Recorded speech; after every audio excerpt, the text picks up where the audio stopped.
تو ڈاکٹرز نے کہا کہ اب قومے سے باہر نہیں آتا کوئی، تو ان کی حالت ایسی ہے، بس اب انتظار کریں جب بھی۔ قاری صاحب کے ایک شاگرد بڑے قابل،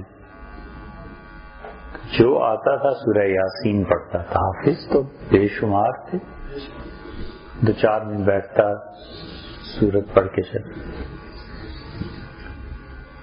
تو اس نے سورہ یاسین ذرا اونچی آواز سے پڑھی، اس نے پڑھا کہ وہ آتا تو یوں ہے کہ والقمر قدرناہ منازل، اس نے کہیں پڑھ دیا والقمر قدرناہ منازل، تو قاری صاحب نے بڑے زور سے سر ہلا دی، تو جو دیکھ رہے تھے انہوں نے کہا والقمر قدرناہ، صحیح پڑھو بس۔ تو روح میں اتنا قرآن بس گیا تھا کہ وہ نہ اس سے پہلے ہوش تھا نہ اس کے بعد ہوش آیا۔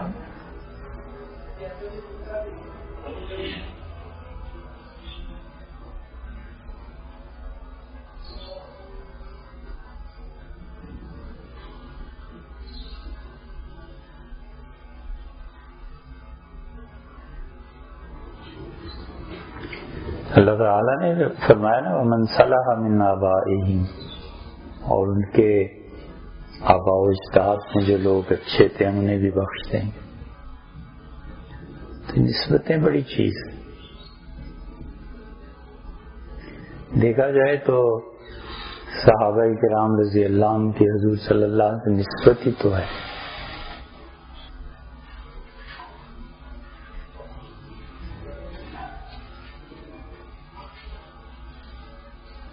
سائیکل پہ آتے تھے، اتنے بڑے آدمی تھے، سائیکل پہ آتے، ہاں جی 2.5-3 میل ہے، اور آتے آتے وہ خود سائیکل چلاتے تھے، پیچھے کوئی بچہ بٹھا لیا اور اسے قرآن پاک سناتے رہتے، اور پھر جب بہت بوڑھے ہو گئے تو پھر وہ کوئی اور سائیکل چلاتا تھا، خود پیچھے بیٹھ جاتے تھے کیریئر پہ، قرآن پڑھتے۔ حیرت ہوتی ہے ویسے، ہمارے استاد تھے عبدالرشید صاحب نعمانی، مفتی ولی حسن صاحب رحمۃ اللہ علیہ، دونوں کے قد بھی 6 فٹ سے زیادہ تھے، ایک جے پور کے تھے ایک ریاست ٹونک کے تھے، تو جے پور اور ٹونک قریب قریب ہیں، اس وجہ سے بھی پھر دونوں علمی آدمی کراچی میں نیو ٹاؤن سے بس پہ بیٹھتے تھے، تو ہم ساتھ کبھی کبھی خدمت میں رہتے تھے، تو اتنے اونچے قد تھے کہ بس میں کھڑے ہو کے بھی سر نیچے کرنا پڑتا، اس حالت میں بھی وہ باتیں کیا کر رہے ہیں، فلانے نے یہ لکھا ہے، فلانی کتاب میں یہ آیا ہے، اچھا تم نے وہ پڑھا ہے، اچھا تم نے یہ پڑھا ہے۔ مفتی ولی حسن صاحب رحمۃ اللہ جیسا فقیہ اور اتنا بڑا مفتی ہم نے تو آج تک نہیں دیکھی، اس پاکستان میں نہیں دیکھی، نوتقی صاحب وغیرہ نے ان سے پڑھا ہے، بہت بہت پڑھے لکھے اور بڑا دماغ تھا، پڑھتے تو لوگ ہیں لیکن وہ جو ذہانت تھی نا ان میں، بڑے ذہینات۔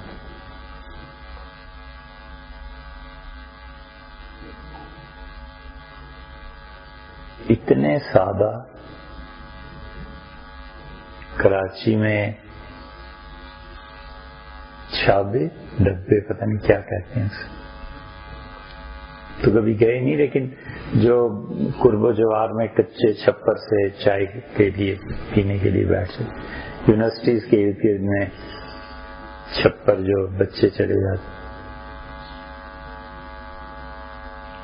کوئی شاگرد ملے، مفتی صاحب چائے پی، چلو چائے پیتے ہیں، چلو، اس نے ڈھابے میں جا کے بٹھا دے، چائے پی رہے ہیں، بچوں کو کیا پتا ہوتا تھا کہ کتنا بڑا آدمی ہے. انہوں نے جو اپنے کو بھی کبھی ایسے نہیں کہ میں بڑا ہوں, کہاں جا رہا ہوں, کیا بارش ہو رہی ہے, ٹپک رہے ہیں چھپر سارے اور بڑے پانی آ گیا, چھپ یہاں بیٹھتے ہیں, چل لیا جائے. وہاں تک عیسیٰ وغیرہ ان کے جوتے سیدھے کرتے تھے, اتنے بڑے آدمی.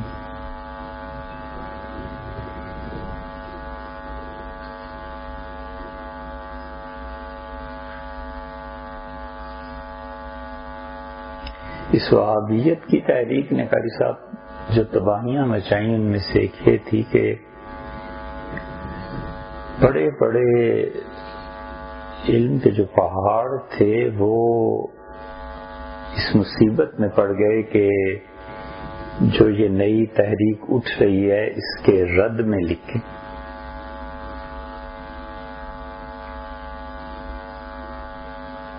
17ویں صدی تک بھی بڑے ٹھیک رہے لوگ. اب یہ پازیٹو پہلو ہے بادشاہت کا. ہمارے بچے بادشاہت کے خلاف بہت بولتے ہیں, بادشاہت بڑا برا نظام ہے. یہ کئی ایک جو سوالات کرتے ہیں, بھی چیف نے کچھ لوگوں کو فارغ کر دیا, مراعات بھی واپس لے لی, پیسے بھی نکلوا لیے. ایک جنرل صاحب سے کوئی 2 ارب اور 80 کروڑ کے کتنے کروڑ بھی واپس لیے, ان کا نام نہیں آیا. انہیں عزت سے چلتا کیا. ایک اور ہیں, ایک اور کمانڈرز کا حال ہے, انہیں بھی. تو ہم نے بچوں کو کہا کہ اس پہ کیوں اعتراض نہیں, یہ بھی تو بادشاہت ہی ہے نا. فرق اتنا سا ہے کہ اس زمانے میں بادشاہ مروا بھی دیا کرتا تھا, ہاتھی کے پاؤں میں ڈلوا دیتا تھا, جائیداد بھی ضبط ہو جاتی تھی, پیسہ بھی واپس لے لیتے تھے. اور یہ کرتے تھے کہ ہاتھی کے پاؤں میں ڈلوا دیا, سر قلم کروا دیا, ہمیشہ کے لیے جیل دے دی, عبرت کا نشانہ بنا دیا کہ اگر کوئی ایسے کرے گا تو اس کے ساتھ یہ ہو. یہاں آخری سٹیپ بس رہ گیا, اور وہ سٹیپ اس سے بھی بدتر ہے کہ پورے میڈیا میں ان کی تصویریں اور یہ. تو اب ان کے جو خاندان اور قرب و جوار کے لوگ ہیں, 2 نسلیں تو بھولیں گی نہیں کہ اس کے باپ ایسا تھا, اس کا دادا ایسا تھا. یہی ہوگا نا. اس زمانے میں بھی نسلیں نہیں بھولتی تھیں, پھر تاریخ میں بھی, اب یہ بھی ریکارڈ میں آ جائے گا. اب اس کے خلاف نہ کوئی اپیل ہو سکتی ہے, نہ کہیں جا سکتے ہیں, نہ کچھ کر سکتے ہیں. تو یہی بادشاہت ہوتی تھی, اور کیا ہوتا. تو بچہ سے ہم نے کہا اس پہ کیوں اعتراض ہے, اس پہ کیوں اعتراض. فرق ہے تو یہ کہ وہ بادشاہ 50 سال رہتے تھے, یہ ٹینور 3 سال کا ہے, کبھی 6 سال کا.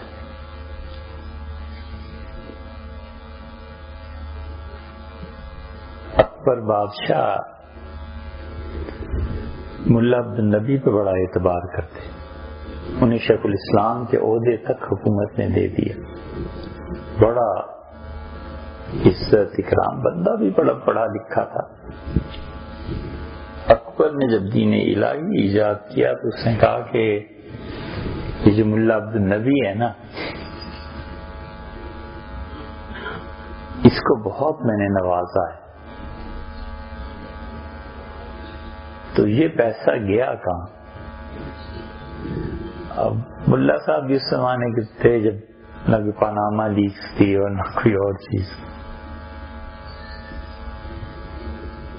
ہندوستان پورے اس برِ صغیر کی آبادی کروڑ سے بھی کم تھی. تو جہاں آج ارب سے زیادہ لوگ آباد ہیں, 1.5 ارب ہوں شاید, ہندوستان, پاکستان, بنگلہ دیش سب ملا کے, افغانستان, بلخ, بخارا تک. تو گھر بھی بنتے تھے تو وہ 50 کنال کا گھر بن گیا, باغات ہیں تو وہ تو مولا عبدالنبی نے جو گھر بنایا تو اسی گھر میں اس کے باغات بھی تھے، تالاب بھی تھے، سب چیزیں تھیں، اور قبرستان بھی وہیں تھا۔ تو اکبر کی فوج جو گئی تو اکبر نے کہا صرف یہی نہیں کہ یہ ایمان نہیں لایا، اس کے آباء و اجداد کی بھی قبریں اکھیڑ دو تاکہ عبرت کا نشان بنے۔ وہ قبریں جب اکھیڑیں گے تو قبروں میں سونا بھرا اور شدید اسے کہا نالائق یہاں چھپاتے رہے سونا۔ تو یہی چیزیں ہر دور میں رہی۔ تو بادشاہ جو تھے وہ اپنی مملکت میں یہ جو آزادی فکر کے نام سے تحریکیں اٹھتی ہیں نا، وہ نہیں چلنے دیتے تھے۔ کہتے تھے پازیٹیو کام کرو، صحیح چیز کرو، نئی ایجادات، نئی چیزیں، نئی کتابیں۔ یہ جو لڑائیاں ہیں نا یہ نہیں ہونی چاہیے۔ علماء کتابیں لکھیں ایک دوسرے کے خلاف، لیکن علمی دلائل پہ مشتمل اور زبان بھی ٹھیک ہو۔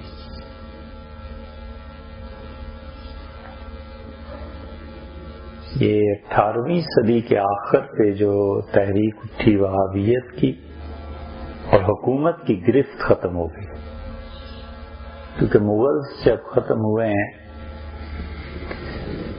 تو ان کے بعد پھر سکھ آ گئے۔ سکھ تو صحیح مذہبی حکومت تھی ان کی۔ اب مذہبی حکومتوں میں یہ عذاب بن جاتا ہے کہ وہ اپنے مذہب کے علاوہ کسی مذہب کو برداشت نہیں کرتے۔ ان مذہبی حکومتوں کی بہت مصیبت۔ اسلام نے یہ کیا کہ صرف بیت اللہ مکہ مکرمہ ایسی جگہ تھی جس کو اللہ نے کہا کہ اپنا مرکز بناؤ اور بتوں سے پاک کرو، کیونکہ اصل میں ابراہیم علیہ السلام کی وہ چیز تھی۔ باقی یہودی بھی مدینہ منورہ میں رہتے تھے، عیسائی بھی رہتے تھے۔ کوئی جگہ عالم اسلام میں ایسی نہیں تھی جہاں مخلوط معاشرہ نہ ہو۔ ہندوستان میں مسلمان جب 1000 برس تقریباً مغلوں نے حکومت کی، خلجی، تغلق، مغل، لودھی خاندان چلتے رہے، کسی نے محض مذہب کی بنیاد پر قتل نہیں کی۔ نہ مسلمانوں نے ہندوؤں کو قتل کیا، نہ سکھوں کو قتل، کچھ نہیں، کہ چونکہ تم ہندو ہو لہذا تمہیں جینے کا حق نہیں، چونکہ تم سکھ ہو کہا رہو یار آرام سے رہو۔ سکھوں نے جب سیاست میں حصہ لیا، تیغ بہادر تھا یا گرو گوبند تھا، یہ جب آئے ہیں سیاست میں اور انہوں نے بغاوتیں شروع کی اور اسلحہ رکھنا شروع کیا اور پھر مارا، تو پھر مغلز نے ان کے خلاف ورنہ یہ امرتسر جو ہے یہ مغلوں کی دی ہوئی ہے ساری جگہ، اکبر بادشاہ کی دی ہوئی، گولڈن ٹیمپل جو ان کے نزدیک کعبۃ اللہ کی ایک چیز ہے، اس طرح کی چیز گویا ان کے لیے۔ تو یہ مذہبی حکومتیں اسلام کے علاوہ جو آئی ہیں انہوں نے اپنے غیر کا وجود برداشت نہیں کیا، کہ ہمارا دین قبول کرو یا مارے جاؤ۔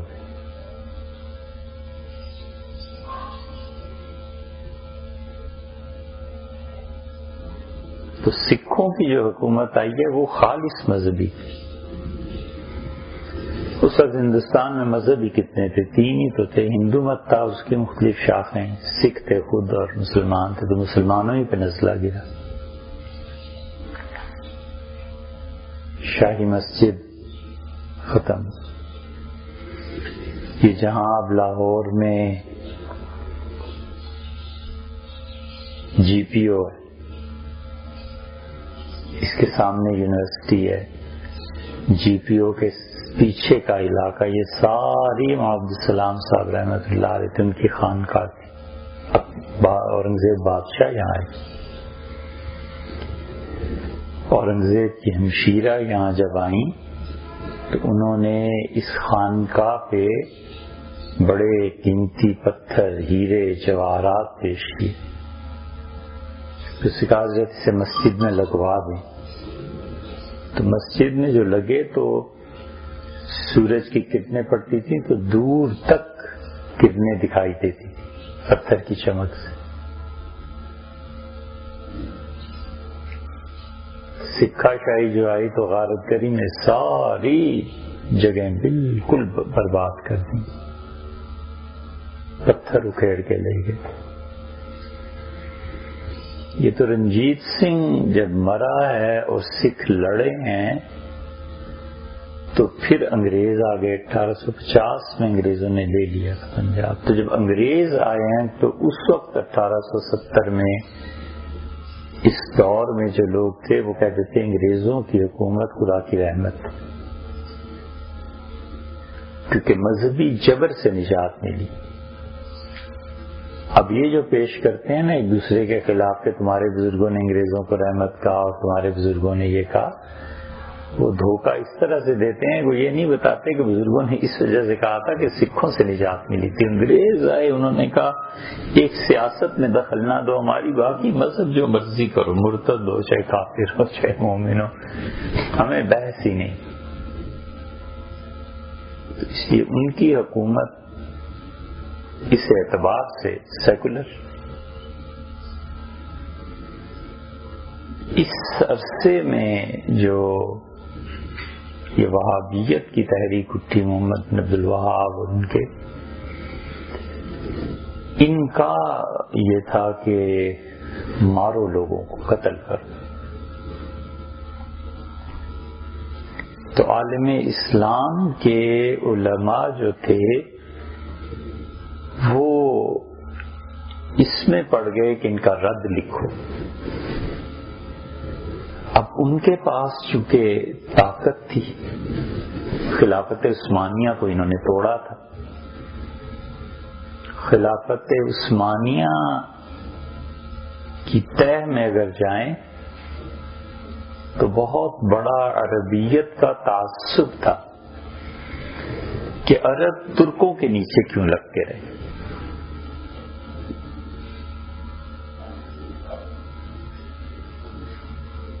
جس وسیع پیمانے پہ افغانیوں کی ہجرت ہوئی ہے پاکستان میں، اگر یہ افغانی اپنے آپ کو اسٹیبلش کر لیتے تو یہ ملک 100 سال بعد افغانستان کے انڈر آ جاتا، یعنی وہ تعلیمی ترقی کرتے، یہ چیزیں کرتے، تو اسباب اور حالات ہی نہیں پڑھنے کے ہوئی اور ایسے۔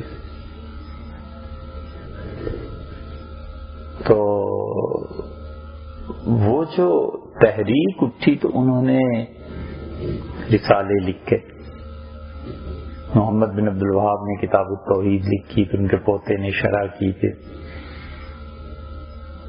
ظلم یہ کیا کہ انہوں نے اپنے علاوہ سب کو کافر قرار دیا۔ اب ایصال ثواب، اپنے بزرگوں کو کچھ پڑھ کے بخشنا، امت میں ہمیشہ سے رہا۔ حضور صلی اللہ علیہ وسلم کے انتقال کے بعد صحابہ کرام رضی اللہ عنہم ان کی طرف سے عمرہ کرتے تھے، تو ایک صورت تھی، حج کرتے تھے، قربانیاں کرتے تھے، جانور ذبح کرتے تھے کہ اللہ اس کا ثواب انہیں پہنچائے۔ تو یہ تو خلافت راشدہ سے چلا آتا تھا، اب تک بھی ہے۔ چاروں ائمہ کی تقلید ہوتی تھی اور سب مانتے تھے اس کو۔ انہوں نے اس میں یہ شوشہ چھوڑا کہ اگر کوئی ان کا نام لے گا تو شرک ہو جائے گا۔ حالانکہ بات اتنی سی تھی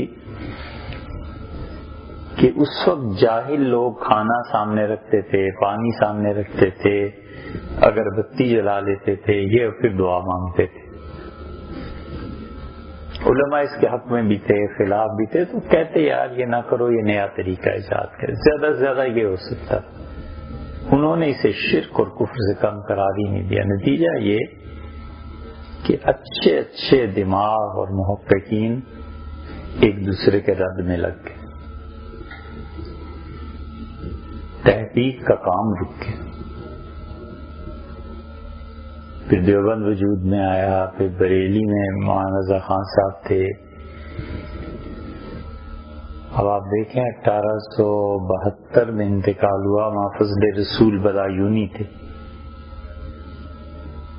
بڑی قابل شخصیت تھی. وفات کا مرض جب شروع ہوا تو انہوں نے بلایا اپنے بیٹے کو اور کہا بیٹے وہابیوں کی کوئی چیز جس کا رد میں نے نہ لکھا ہو، ان کا بس اب لکھتی، ان کا بس اطمینان سے مروں گا تاکہ آئندہ آنے والی امت کی گمراہی میں نہ پڑ جائے. جس نے ایک نیتی سے بھی کیا ہو، لیکن سوچتا ہوں اتنا صاحب علم اور کس جگہ جا کر اٹک گیا. وہاں وکیل احمد سکندر پوری تھے. حیدرآباد دکن میں شاہ سعد اللہ رحمت اللہ تھے، بڑے بڑے متقیات، بڑے پرہیزگار اولیاء کرام میں سے. ٹیپو سلطان کے جو بقایا لوگ تھے ان لوگوں میں سے بڑے بڑے نوابوں نے ملنا چاہا، اجازت نہیں، ہمارے گھر نہ آئی. اتنا حد درجہ بے نیازی ان لوگوں میں تھی کہ کہیں گئے ہی نہیں. کسی بادشاہ بڑے آدمی کے ہاں تو جانا درکنار، خود انہیں آنے ہی نہیں دیا.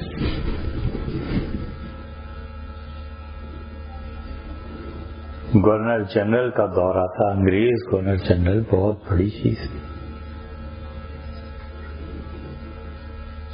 اس کا دورہ تھا تو اس میں گنج مراد آباد ایک جگہ ہے، وہ بھی انڈیا میں.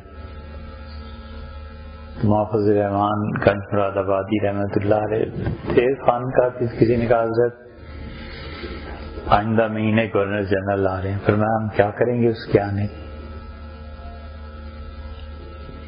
بڑے صاحب کشف تھے. 1857 کی جنگ آزادی میں مسلمانوں کا ایک گروہ گزرا تو اسلحہ لے کے باہر آئے مسجد سے، پھر واپس چلے گئے اور اسلحہ رکھ دیا. کسی نے کہا حضرت آپ لڑے نہیں. فرمایا لڑتے کہاں، کس سے لڑتے؟ ان کا انگریزوں سے، گوروں سے. فرمایا ہم لڑنے گئے تھے، گوروں کی بھی ایک پلٹن گزری، ہم مسلمانوں کے ساتھ تھے، تو ہم نے پلٹن کو جو غور سے دیکھا تو حضرت خضر علیہ السلام تو ان کے ساتھ تھے. تو میں نے کہا لو یہ تو تقدیر کا فیصلہ ہے کہ انہیں غالب کرنا ہے، کیا ان سے لڑنا ہے.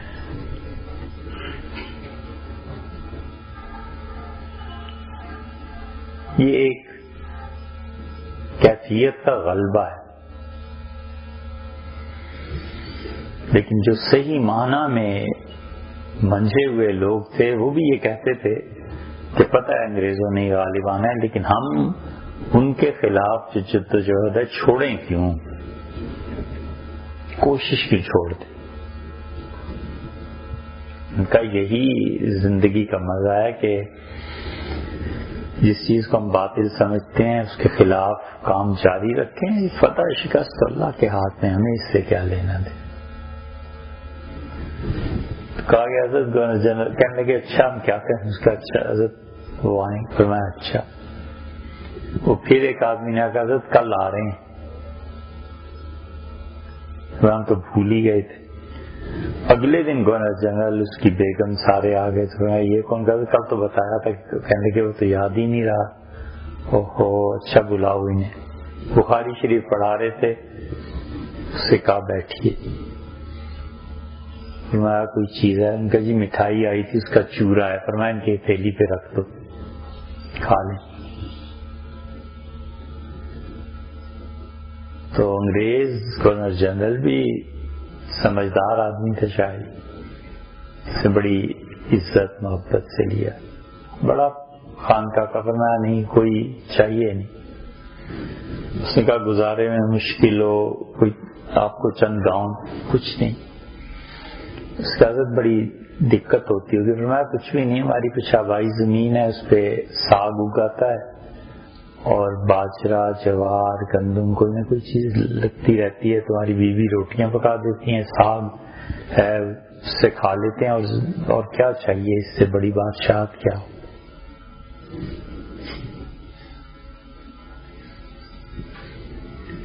تو جن لوگوں کے دل اتنے بے نیاز تھے نا، بکے نہیں. خریدنا کیا تھا، کیا مطلب اس سے قیمت کیا کوئی لگاتا. تو وہ لوگ اس قابل تھے اور کیا بھی انہوں نے امت کی رہنمائی. مگر یہ جو تحریکات اٹھیں اور بادشاہت جاتی رہی، حکومت چلی گئی، اس کے نتیجے میں پھر یہ فساد سارے 18ویں صدی کے ہیں. وہابیت نے جنم لیا. شاہ ولی اللہ صاحب رحمۃ اللہ تک بھی حالات ٹھیک تھے، کوئی ایسی گڑبڑ نہیں. شاہ صاحب کے بعد جب یہ لوگ گئے ہیں حج کرنے، عمرہ کرنے، سید احمد شہید رحمۃ اللہ علیہ کا قافلہ، یہاں سے بات شروع ہوئی. محمد بن عبد الوہاب کے شاگرد یہ لوگ انہیں وہاں ملے.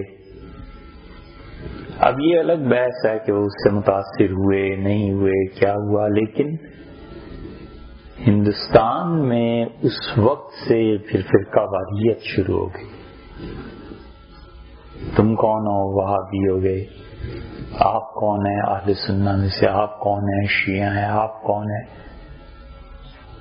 پھر جو اہل حدیث آ گئے، پھر اس کے بعد قادیانی آ گئے.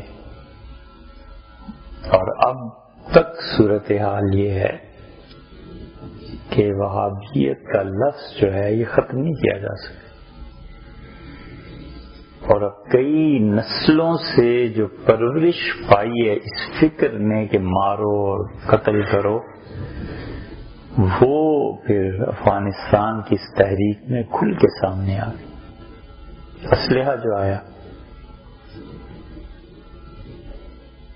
سیاسی عزائم آ گئے. واللہ عالم آپ لوگوں کا کیا تجزیہ ہو، مگر ہمیں صرف ایک آدمی پتہ ہے جس نے کہا مت کرو یہ سارے کام، یہ تمہارے کام نہیں. کہا کس سے اور کس نے کہا؟ ولی خان نے کہا. حالانکہ ولی خان سیکولر یہ جماعت، انہوں نے اپنے آئین میں لکھا ہے کہ ہم سیکولر ہیں. اس نے مفتی محمود صاحب سے کہا کہ مفتی صاحب یہ جو افغانستان کا قصہ چل رہا ہے، بچائیں اپنے آپ کو ان چیزوں سے. یہ سارا قضیہ امریکہ اور روس کا ہے، آپ کس کھاتے میں پھنس رہے ہیں. ولی خان کہتا تھا کہ پانی مارے جائیں گے، ہماری قوم ماری جائے گی پٹھان. ایسے عجیب جنگ ہے. کوئی سوچے کہ دماغ یہودیوں کا، پیسہ عربوں کا، اور خون پٹھان مسلمانوں کا. یہی تجزیہ ہے نا. عجیب جنگ. ایک امریکن کوئی ضائع ہوئے بغیر رشیا کے ٹکڑے ہوئے. یہ تو پھر اس کے بعد امریکن کے ساتھ جو کچھ بھی ہوا سو ہوا، اچھا ہے یا برا اللہ جانے. لیکن مذہب کے نام پر جو خون ہوا، یہ وہابیت کی تحریک نے اس میں جان ڈالی کہ مار دو اپنے مخالفین کو اور مزارات کو تباہ کر دو. چنانچہ اس کا اثر ابھی ہم لوگوں نے بھی دیکھا ہے.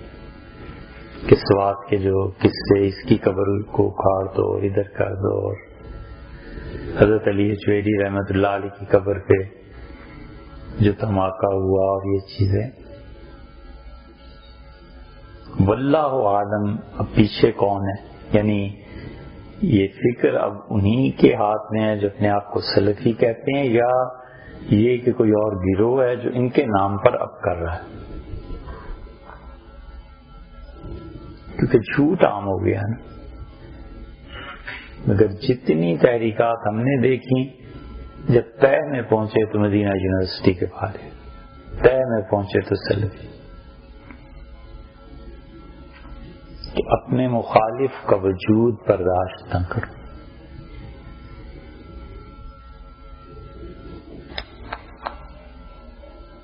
تباہی پھر وکیل احمد اسکندر پوری تھے، 100 سے زیادہ کتابیں لکھی.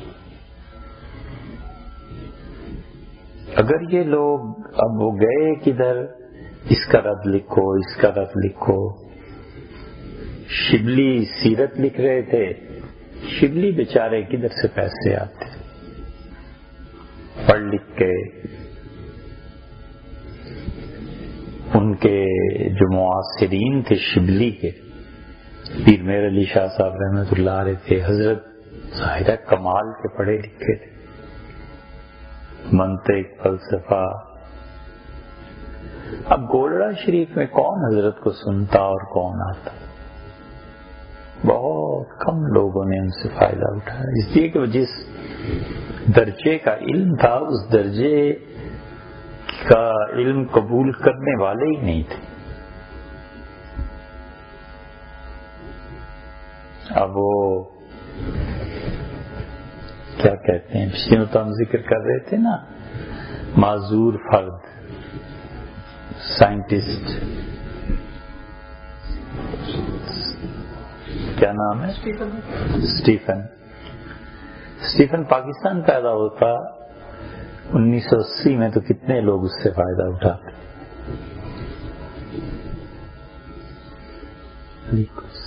اسی طرح فلسفہ، منطق، میتھمیٹکس، اس کے وہ لوگ تھے کمال درجے کے. اور آگے جو لوگ تھے انہیں بھینس کے لیے تعویذ چاہیے تھے، گھوڑا گھوڑی کے لیے تعویذ چاہیے تھے، جادو ہو گیا ہے اس کے لیے کچھ چاہیے تھا، دشمنوں کی تباہی کے لیے. ان کو کرسی وہاں ہے، تو ان کو بیچاروں کو کچھ تو ایسے تھے جنہوں نے دروازے ہی بند کر لیے. انہوں نے کہا بھائی یہاں یہ کاروبار ہے ہی نہیں. دلی میں خانقاہ مظہریہ تھی، مسجد چھوٹی سی تھی، بڑے بڑے لوگ تھے، سر سید جیسے لوگ وہاں جا کے یعنی جوتے سیدھے کرتے تھے. بس مقررہ وقت پہ وہ بزرگ آئے، پتا تھا دلی میں کس نے ہم سے فائدہ اٹھانا ہے. نماز فرض پڑی اور گھر چلے گی. کوئی بہت زیادہ ہوا، کسی نے خط لکھ دیا تو ہفتے بعد خط کا جواب دے دیا، 2 ہفتے کبھی دیا کبھی نہیں دیا. جانتے تھے کہ یہ بیکار چیز نہیں. اور کچھ ایسے تھے جنہوں نے کہا اچھا بھائی تعویذ لو، جان چھوڑو. کیونکہ جس درجے کا وہ علم تھا اس درجے کی زمین نہیں رہی تھی جو قبول کرتی.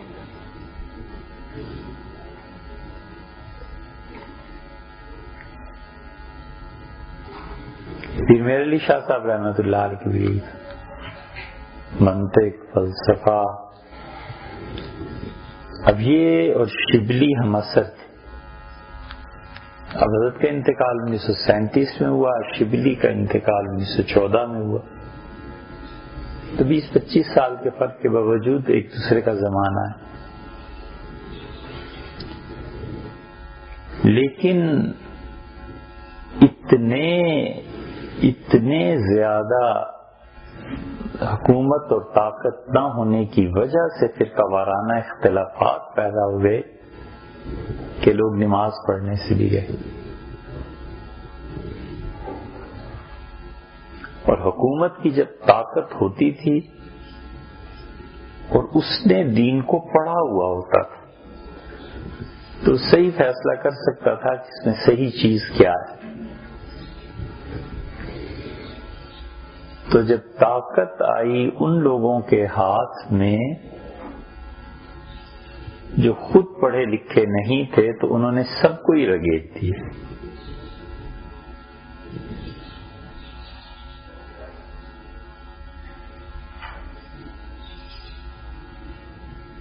سیدنا عمر رضی اللہ عنہ نے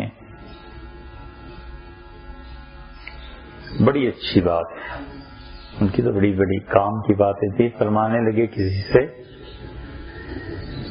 کہ اگر مملکت میں سچائی نافذ نہ ہو سکے تو ایسے سچ کا آخر فائدہ کیا ہے؟ بس اتنا فائدہ ہے کہ تمہیں پتہ چل جائے گا کہ سچ کیا ہے جھوٹ کیا ہے، باقی جب تم اسے نافذ نہ کر سکو اپنے ملک میں پھر فائدہ کیا؟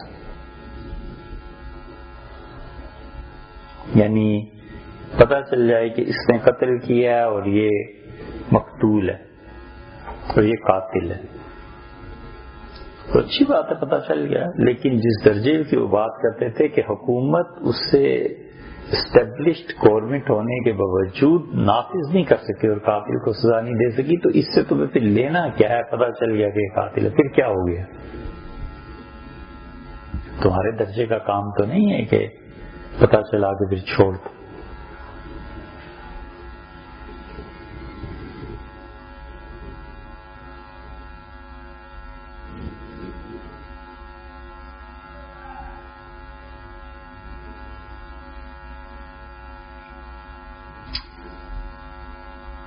تو ٹکڑے ٹکڑے لوگ ہو گئے.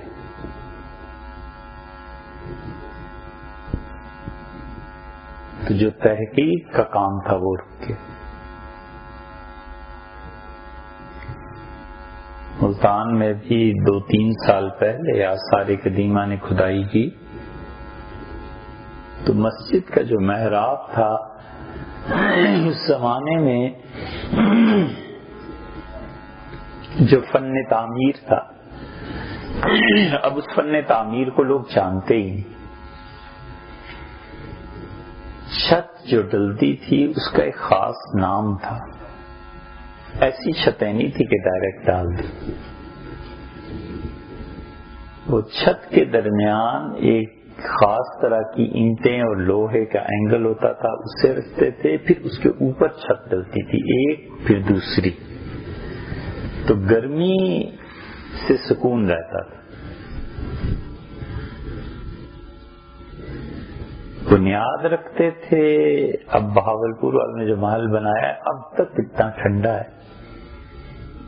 ستلج دریا تھا تو اس کا پانی اس کی بنیادوں میں سے گزر جاتا تھا. عمارت بناتے تھے تو اس مہارت سے کہ ڈبل بنتی تھی، یعنی ایک اینٹوں کی دیوار پھر خاص طرح سے دوسری دیوار اٹھاتے تھے تو باہر سے آنے والا ٹیمپریچر کنٹرول ہو جاتا.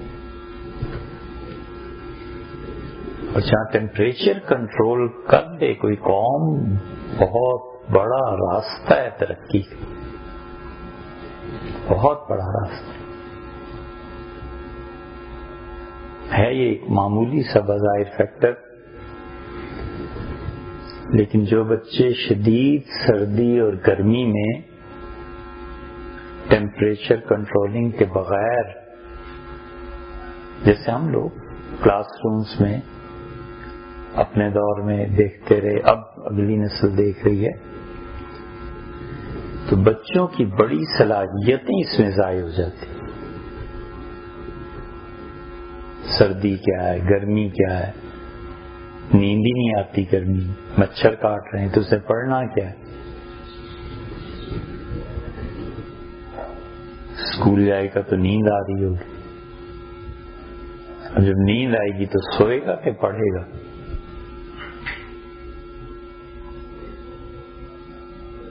ہم نے امریکہ میں دیکھا کئی جگہ وہ سورج کے اتار چڑھاؤ کا مطلب 11 بجے بھی کہیں عشاء ہو رہی ہے، 12 بجے بھی ہو رہی ہے، اور عشاء 7 بجے بھی ہو رہی ہے. اپنے بچوں کو دن چڑھے سلا دیتے، مطلب ابھی اثر ہے، بچوں کو کہتے سو جاؤ، بس 10 گھنٹے سو جاؤ. پھر وہ نیند پوری کرتا ہے، اٹھتا ہے، فریش ہوتا ہے، پڑھتا ہے. اب ہمارے ہاں اگر رات 10 بجے تک بچے اور گھر والے اور سب بیٹھ کے میڈیا دیکھ رہے ہیں اور سونے کا وقت پورا نہیں ہوا، تو یا تو بچے کی تربیت ایسی ہو جائے گی کہ فجر کو ضائع کر دے گا. فجر کو اگر ضائع کرے گا تو یہ عادت پہ زندگی بھر نہیں جاتی.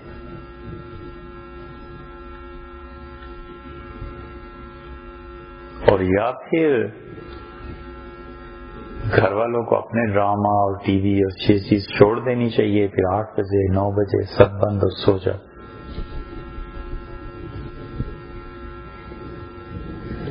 کیونکہ ہمارے ہاں جو قدیم دور سے چلا آتا تھا، فجر کے بعد لوگ کام کرتے تھے شروع، اور دوپہر حد ہو گئی ظہر تک، بس 12:30 1. یہ مغل جو تھے، یہ پچھلی تاریخ آپ پڑھیں، صبح فجر کے بعد شروع کیا، 4-5 بجے کام شروع ہو گیا، جیسے 6 بجے شروع ہو گیا، دن کو 1-1:30 بجے تک، بس سب. اس کے بعد بھوک آل، کھانا کھاؤ، سو جاؤ، ریسٹ کرو. شام کو اٹھتے تھے پھر عصر سے پہلے، عصر کے وقت 3 بجے 4 بجے. اب دوسری جاب جو ہے شام 4 بجے سے لے کے 3 گھنٹے 4 گھنٹے، کرنی ہے کرو، نہیں کرنی نہ کرو. پھر اس وقت میں وہ سوئمنگ تھی، تیر اندازی تھی، باغات تھے، بچوں کے ساتھ سیر کرنی تھی، جو ریڑیاں لگتی تھیں، جو دکانیں تفریحات کی کھلتی تھی، وہ ان کا وقت شام کا ہوتا. گھومنا ہے، پھرنا ہے، چھٹیاں ہو گئی ہیں، تو یہ شام کا یہ سیٹ اپ تھا کہ دوپہر کو سونا ہے. تو دوپہر کو سونے کی وجہ سے وہ پھر رات تک کام آسان ہو جاتا. اب سیٹ اپ اسی لیے، حتیٰ کہ گورے بھی آئے، تو اگر آپ کے ذہن میں ہو تو گورے سردی گرمی کا وقت صبح تبدیل کرتے تھے. گرمیوں میں جلدی ہو جاتا ہے نا دفتر، اور سردیوں میں دیر سے. تو ہمارے یہاں بغیر سوچ سمجھ کے 9 بجے آفس لگ رہا ہے، گرمی ہے تو اور سردی ہے تو.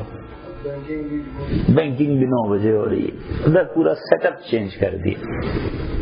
یہی بینکنگ اگر تم 7 بجے کر دو گرمیوں میں، اور کہو کہ 7 بجے آفس شروع ہوگا اور 1 بجے تک ہوگا، 2 بجے تک ہوگا، جتنے گھنٹے بنتے ہیں، 6 گھنٹے 7 گھنٹے 8 گھنٹے، کتنا بڑا فرق پڑے.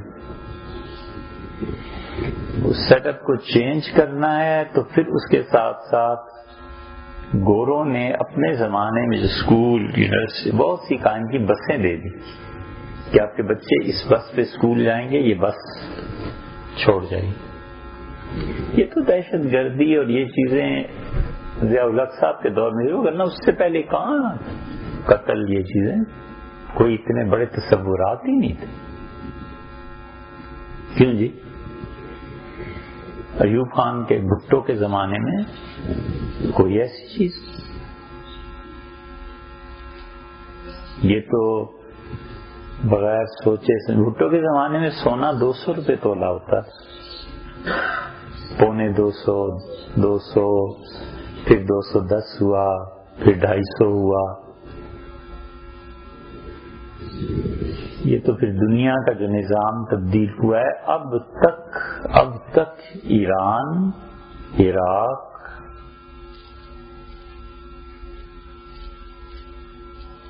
مصر، شام، اردن، یمن، ترکی، یہ 7-8 ممالک ہم نے اپنی آنکھوں سے دیکھے ہیں، فجر کے 1-8 گھنٹے کے بعد دکانیں کھل جاتی ہیں اب تک۔ تو یمن میں یا شام میں جب دیکھا تو بڑی حیرت ہوئی، یعنی فجر کے کچھ دیر بعد گلیوں میں جب لوگ چلنا پھرنا شروع ہوئے تو حیرت ہوئی کہ یہ کیا ہو رہا ہے، پہلی بار دیکھا تھا نا۔ تو معلوم ہوا کہ کریانے کی دکانیں کھل رہی ہیں، سبزی گوشت کی دکانیں کھل رہی ہیں، بہت سی چیزیں کھل گئیں، اور جو ہی دوپہر ہوئی ظہر ہوئی بند، بس نماز پڑھو، کھانا کھاؤ، دکانوں پہ اپنے کپڑے لٹکا دو، گھر چلے جاؤ، بند کر دو، آرام کرو۔ یہ اب تک سے ترکی میں تو اتنا حیران ہوئے ہم کہ ایک مرتبہ یہ جو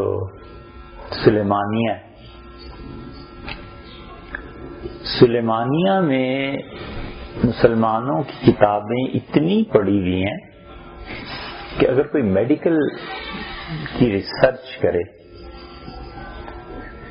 ڈاکٹر ہو اور ڈاکٹر ہونے کے ساتھ ساتھ اس نے طب کو پڑھا،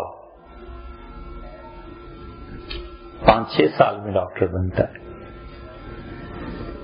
ہفتے میں 2-3 کلاسز ہوتی ہیں، تو بچہ اگر محنت کر کے اس کے ساتھ طب کو پڑھ لے 2-3 سال میں،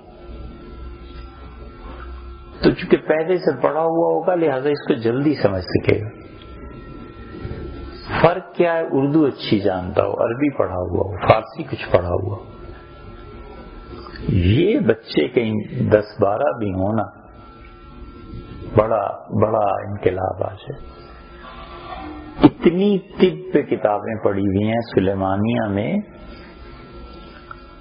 کان پہ تحقیق کی ہے اور 4 جلدوں، یعنی بیماری پہ تحقیق کریں گے، اس کے اسباب پہ تحقیق کریں گے، اس کے علاج کو لکھیں گے، پھر اس کے علاج میں جو جڑی بوٹیاں استعمال ہوتی ہیں اس کی شکلیں بنائیں گے، کس علاقے میں دنیا میں پائی جاتی ہے، کس موسم میں پائی جاتی ہے، اسے پھر کس طرح استعمال کرنا ہے، پورا ریسرچ ورک ہوا پڑا۔ ہمارا اندازہ ہے، اللہ نہ کرے جھوٹ بولیں یا مبالغہ کریں، کہ 10,000 آدمی بھی ترکی میں جا کے بیٹھ جائے نا جی، ساری اللہ ہر ایک کو 80 سال بھی تحقیق کا موقع دے تو کتابیں نہیں ختم ہوتی۔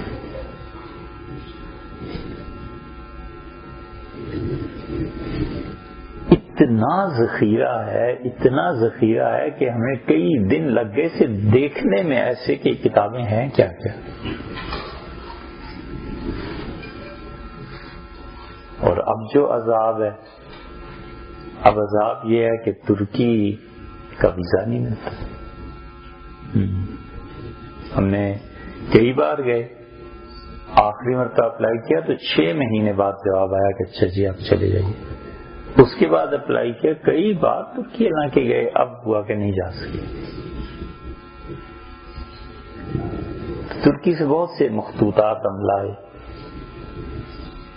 تو ایک مرتبہ کسی کتاب کی تحقیق میں کافی کئی ہفتے ٹھہرنا پڑا، تو حیرت، صبح یعنی سورج کی جتنی دھوپ چڑھ رہی ہے دکانیں کھل رہی ہیں اور لائٹ صاف ہے، گاہک گیا تو ضرورت سے لائٹ آن ہوئی ورنہ کوئی نہیں۔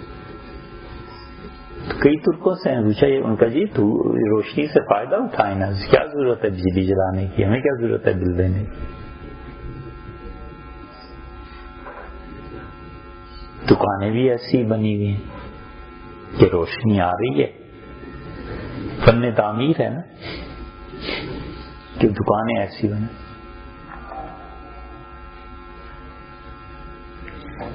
یمن کے ساحل پہ اب بھٹیاں دریافت ہوئی ہیں، آثار قدیمہ میں نکلی۔ کیا کہتے ہیں اسے، بھٹی کو کیا کہتے ہیں آپ؟ جہاں سونا، چاندی، تانبا، لوہا پگھلائی جاتی ہے نا، فرنس یہ اس کے لیے لفظ تورات میں آیا ہے کہ حضرت سلیمان علیہ السلام نے یمن کے ساحل پہ بہت بڑے بڑے یہ فرنسز بنوائے، بھٹیاں بنوائیں، اور اس میں سونا، چاندی، تانبا سب چیزیں پگھلائی جاتی تھیں اور زیورات بنائے جاتے تھے، اور وہ زیورات جو تھے وہ سب کے سب سپلائی ہوتے تھے۔ تو اس سے پہلے زیورات ہندوستان میں بن کے جاتے تھے، جب وہ بھٹیاں بنی تو اس علاقے کو وہ زیورات سپلائی ہونے لگے، ہندوستان کی معیشت پہ فرق پڑ گیا، تجارت پہ فرق پڑ گیا۔ تو حضرت سلیمان علیہ السلام سے جا کر کہا گیا کہ حضرت یہ بھٹیاں ختم کریں۔ اس پہ لکھا ہے، تورات کی بھی آخر تفسیر ہوئی ہے نا، انہوں نے کہا سلیمان علیہ السلام نے کہا کہ بجائے اس کے کہ ہوا پنکھے سے چلائی جائے اور بھٹیاں ان کے لیے دہکانے کے لیے ہوا کہاں سے آئے، سمندر کے ساحل پر بناؤ اور ہوائیں جو سمندر کے ساحل پر چلتی ہیں ان سے فائدہ اٹھاؤ تاکہ انسان کم سے کم کام کریں اور بھٹیوں کا کام کریں۔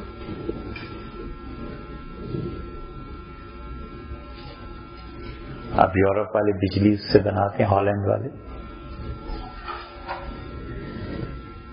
تو یہ قدیم چیزیں انسان نے سیکھی بھی، اور وہ بھٹیاں انہوں نے ساری دنیا کی تجارت پہ اثر ڈالا۔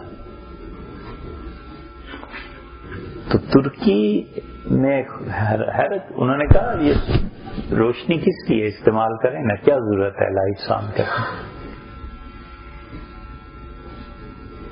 ہمارے یہاں یہ تصور ہی نہیں ہے، بالکل تصور ہی نہیں ہے کہ اس روشنی اور اس ہوا اور اس سے 9 بجے اب آفس کا ٹائم ہے، اب وہ بچوں نے اگر فرض کیجیے گرمیوں میں 4 بجے فجر پڑھنی، 4 بجے فجر پڑھ کے کرے کیا آدمی پھر اس کے بعد؟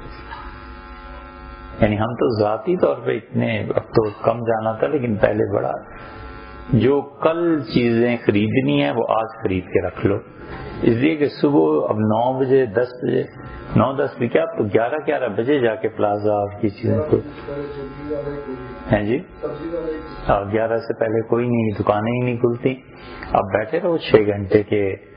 آج فرض کیجئے کوئی اسٹیشنری خریدنی ہے، گوشت خریدنا ہے، تو بھی وہ 7 بجے 8 بجے 4 گھنٹے بعد آئیں۔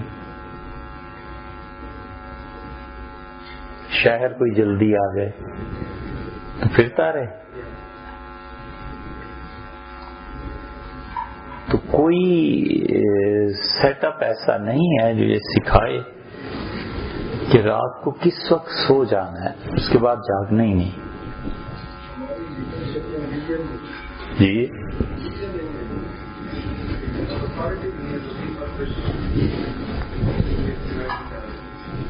اس لیے کہ پڑھے لکھے نہیں نا بنیادی طور پہ،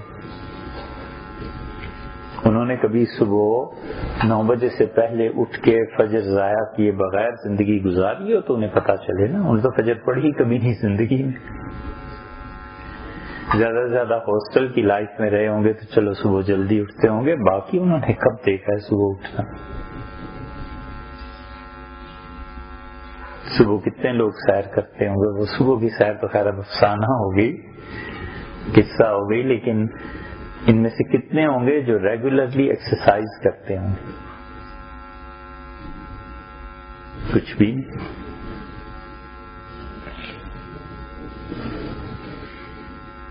ان کے والد کا انتقال ہوا سرداری صاحب کے،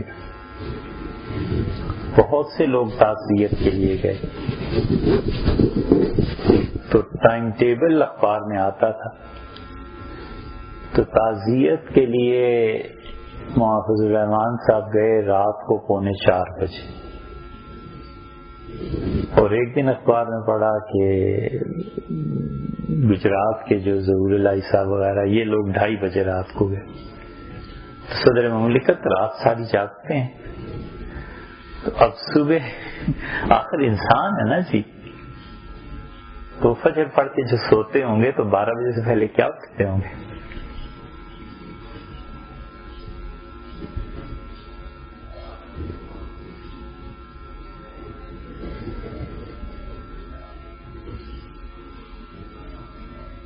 تو اس لیے وہ تصورات زندگی. آپ کے یہاں ایک ادارہ رہ گیا آرمی، چونکہ وہ ادارہ اب تک بیرونی اثرات سے کافی حد تک محفوظ ہے. صبح اٹھنا ہے، پی ٹی کرنی ہے یا اپنا کام کرنا ہے، کتنے بجے ٹائم کے مطابق پہنچنا ہے، کتنے بجے، تو بچے والد ہو اور ہو گھر میں وہ اس طرح کا ماحول بن جاتا ہے. کہنا جب 9 بجے جانا ہے تو بچہ 8 بجے اٹھے گا، 7 بجے اٹھے گا، فجر ہوتے ہوتے 4 بجے پہنچ جائے گی، 4 کے بعد 3 گھنٹے ظاہر ہے وہ بچہ جو رات کو 12 بجے سو رہا ہے پھر وہ کیا کرے تعلیمی نظام.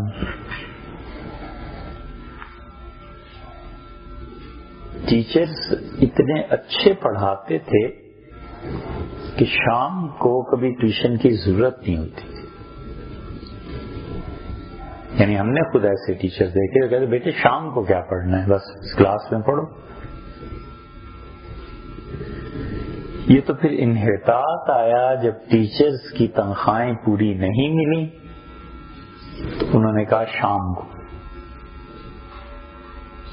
آؤ ٹیوشن پڑھو، پیسے ہوں گے تو میرا گھر چلے گا.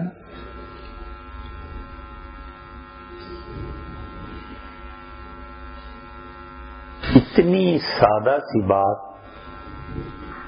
سیدنا عمر رضی اللہ عنہ کے لوگوں نے، ان کے زمانے میں بھی لوگ آ کر سوچتے ہی تھے نا، بات کرتے تھے. ان کہا کہ امیر المومنین یہ آپ نے سب سے زیادہ تنخواہیں ان محکموں کی الگ کر کے کیوں رکھی ہیں، ہم بھی ویسے ہی ضروریات.